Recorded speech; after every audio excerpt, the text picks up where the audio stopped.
자, 매주 목요일 흥미로운 엑스포의 세계로 날아가 봅니다. 렛츠 엑스포 2030 부산 월드 엑스포 범시민 유치원의 백혜림 대리 어서 오세요. 안녕하십니까? 네, 렛츠 엑스포 오늘은 어떤 이야기 나눠볼까요? 네, 오늘은 이제 축제 그리고 엑스포와 같이 이렇게 사람들이 많이 모이는 공간에 네. 빼놓을 수 없는 것이 항상 있습니다. 뭡니까? 바로 음식이죠. 음식. 먹거리 빼놓을 수 없는데요. 그렇죠. 그래서 오늘 전해드린 이야기는 엑스포와 음식에 관한 이야기입니다. 사실 엑스포 하면 첨단 문물, 휘황찬란한 볼거리만 떠올렸는데 맞습니다. 이게 사실 단순한 전시회가 아니잖아요. 네네. 수많은 인파가 몰려드는 지상 최대 축제라는 사실을 깜빡했는데 축제에서 먹을거리는 빼놓을 수 없잖아요. 엑스포에서 유행된 음식이 한두 개가 아니라고요. 네, 사실 손을 이렇게 꼽히더라고요. 많더라고요, 사실. 네. 이렇게 지금까지도 미국인들의 식탁에서 계속 찾아볼 수 있는 음식들이 이제 엑스포를 통해서 처음 이제 관중들의 시선을 잡아 끌었다라고 생각하시면 될 것 같아요. 네. 우리에게는 조금 생소할 수는 있지만 말씀드려 볼게요. 크래커 잭이라고 하는 카라멜 땅콩 팝콘 같은 걸 생각하시면 되겠고요.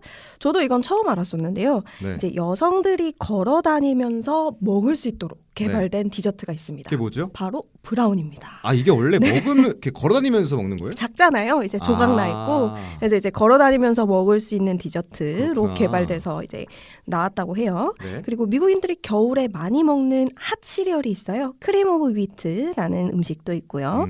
우리나라 사람들도 많이 먹는 것이 있습니다. 바로 팬케이크인데요. 네. 이 팬케이크 믹스 가루가 처음 엑스포에 출품되면서 지금 우리들은 이제 마트에서 핫케이크 믹스로 사 먹고 있는 것이 있습니다. 네. 그렇지만 이제 뭐니 해도 가장 조금 성공적으로 유명해졌다고 한다면 바로 콜라 음료가 콜라요? 아닐까 해요. 네네네. 오늘도 먹었는데. 다들 하루하루 빠짐없이 여러 음식들과 함께 즐기는 음료이실 것 같은데요. 네. 이제 시카고 엑스포에 출품하면서 좀 전 세계적으로 유명해졌다고 보시면 될 것 같습니다. 네. 콜라가 엑스포 출품작이었다니 이건 좀 처음 알게 된 사실이라서 놀랍네요. 네네. 바로 1886년에 사실 미국 애틀란타에 사는 존 펜머턴이라는 약사가 있었습니다. 네. 이 약사가 하루는 조금 두통약 같은 걸 개발하고 있었대요. 그런데 이제 이 개발을 하면서 그 조합의 맛이 네.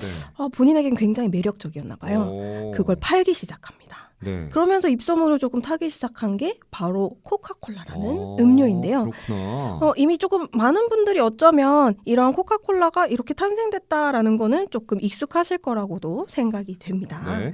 이 펜머턴이라는 이 약사가 바로 2년 뒤에 사업가 캔들러라는 사람에게 자신이 개발한 이 코카콜라가 잘 팔리기 시작하니까 네. 매각을 합니다. 그래서 이 캔들러는 사업가니까 이제 코카콜라를 많이 유명해지도록 뭔가 마케팅을 하게 되죠. 그 과정에서 1893년 시카고 엑스포에 코카콜라를 출품하게 됩니다. 네. 그렇다 보니까 이제 이 시카고 엑스포를 즐기러 온 사람들이 코카콜라 이 무슨 음료야? 이러면서 한 번씩 맛보게 되고 네. 이를 계기로 입소문을 타게 됐다고 보시면 될 것 같습니다. 네. 이후에도 코카콜라는 1904년 세인트루이스, 1909년 시애틀, 그리고 1915년 샌프란시스코 엑스포와 같이 계속해서 잇따라 엑스포를 참여하면서 마치 공식 음료와도 같은 이런 분위기를 풍기게 되죠. 네. 그러면서는 이제 1933년이 되어서는 음료 디스펜서를 선보이게 됩니다. 사실 이 디스펜서는 코카콜라 품질을 좀 평준화하기 위한 코카콜라의 어떤 방침이었다고 생각하시면 될 것 같은데요. 네. 그도 그럴 것이 저희에겐 생소한데 이전에는 코카콜라가 이렇게 병에 닿으면서 나오는 게 아니라 네. 각 그 음식점에서 웨이터나 이제 바텐더들이 코카콜라 원액에 일정 비율의 탄산수를 직접 타가지고 제조해서 이렇게 서빙을 했다고 해요. 네, 네, 네. 그렇다 보니까 사실 맛이 조금 천편일률적이진 않잖아요. 그렇죠. 그렇다 보니까 이 디스펜서를 만들면서 정확한 비율의 코카콜라를 만들며 품질이 평준화되었다고 볼 수 있을 것 같습니다. 네. 음료 디스펜서까지 엑스포의 산물이라니까 좀 약간 좀 새롭게 다가오고요. 그렇죠. 또 생각보다 우리 일생에 미친 영향이 크다라는 생각이 좀 맞습니다. 듭니다. 그런데 이 콜라가 처음 출품된 1893년 시카고 박람회가 우리에게도 좀 중요한 의미가 있다고. 대단히 중요한 의미를 어떤 의미가 가지고 있죠? 있죠. 네. 시카고 엑스포는 우리나라가 그때는 대조선이죠. 그렇죠. 조선이라는 이름으로 네. 처음으로 참가한 월드 엑스포라고 보시면 아까 되겠습니다. 조선이 참가했습니까? 맞습니다. 오. 1893년 네. 13명의 대표단을 꾸리고요. 미국 시카고에 네. 그 바다 건너 시카고에 이렇게 13명을 파견을 했다고 합니다. 오. 그렇게 이제 처음 참가한 게 1893년 시카고 엑스포라 의미가 네. 크고 이 엑스포 참가 100주년을 기념해서 또 열린 것이 있습니다. 바로 1993년 이제 대전에 인정 엑스포가 이를 계기로 열리기도 했었습니다. 네. 19세기 조선이 엑스포를 참가하다니 좀 예상을 뒤엎는 전개인데 네네. 뭔가 gas 쓰고 콜라를 마시는 선조들의 그렇죠. 모습 뭔가 굉장히 힙하다는 맞죠. 생각이 듭니다. 그런데 콜라 외에도 엑스포를 통해서 세계인들에게 알려진 음식이 한둘이 아니라고요. 네, 특히 좀 1904년 세인트 루이스 엑스포를 좀 눈여겨볼 필요가 있는 것 같아요.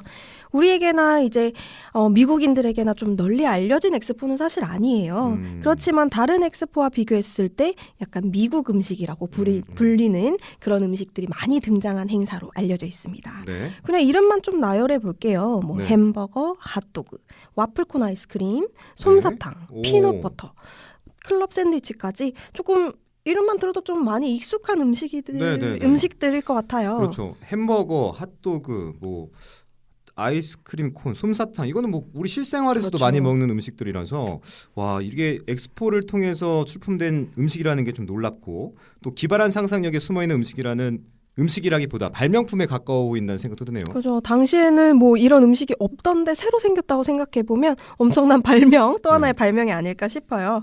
이 음식들의 이제 탄생이 된 이제 여러 가지 설이 있는데 그 중에 몇몇은 조금 드라마틱하기도 하고 이제 현장에서 생긴 그런 일들이다 보니까 좀 신기하기도 합니다.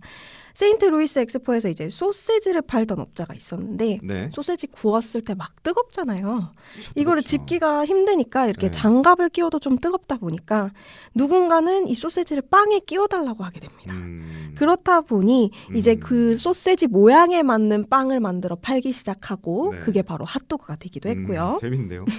아이스크림을 원래 컵에 담아주죠. 우리 그렇죠. 뭐 아이스크림 집에 가면 담아주듯이 네네. 컵에 담았었는데 이 컵이 동난 거예요. 사람들이 너무 아이스크림 좋아했나 봐요. 네. 그렇다 보니까 바로 옆에 와플 가게 사장님이 있었대요. 네. 와플을 얇게 말아서 이렇게 콘으로 만들어 주신 거예요. 오. 거기다가 이제 아이스크림을 얹어서 야. 팔게 되면서 지금 우리가 즐기는 아이스크림 콘이 탄생했다고도 합니다. 야, 진짜 그야말로 환상의 콜라보네. 콜라보 콜라보라는 생각이 합작들이죠. 들고 네네. 또 여럿이 함께 모이니까 이렇게 예상치 못한 시너지가 생기는 것 같기도 합니다.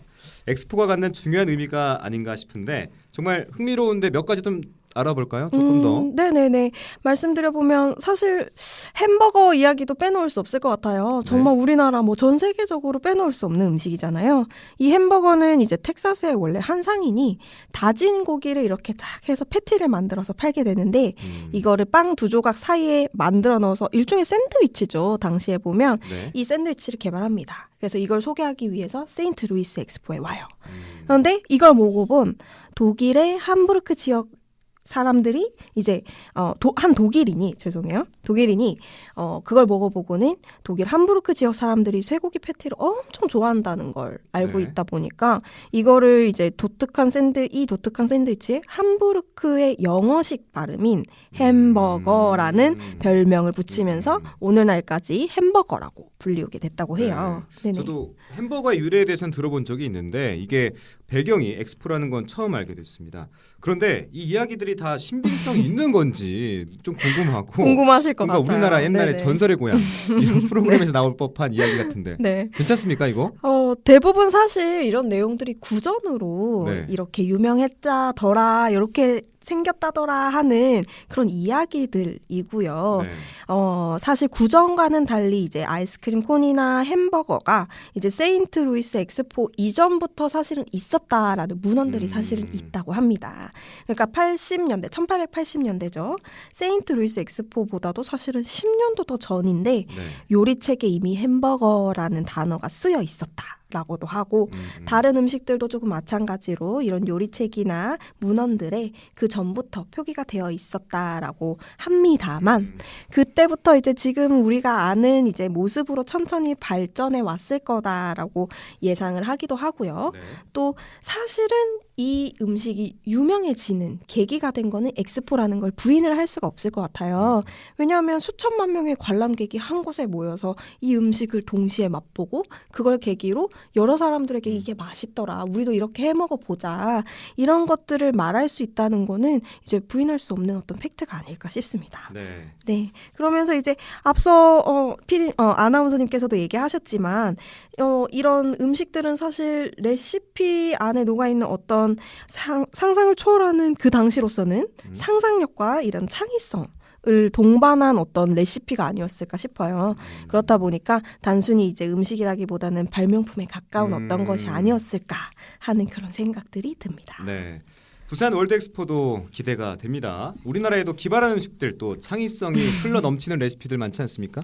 그렇죠. 외국인들이 보면 아주 참신해 할 만한 음식들도 엄청 맛집이 많죠. 얼마나 많은데요. 그렇죠. 네. 또 부산 하면은 또 우리나라 사람들 많이들 말씀하시는 밀면, 어묵, 돼지국밥 같은 이런 향토 음식들부터 네. 거리에 많죠. 씨앗 호떡이나 비빔당면 이런 길거리 음식들도 우리 엑스포를 찾는 이제 많은 관람객들에게 정말 좀 매력적으로 다가갈 수 있는 것들이 아닐까 하는 생각이 듭니다. 네.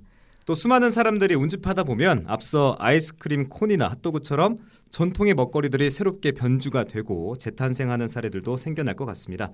이렇게 엑스포를 기점으로 우리 음식들이 세계로 뻗어나는 길이 또 열리지 않을까 오늘도 상상의 나래를 펴보게 됩니다.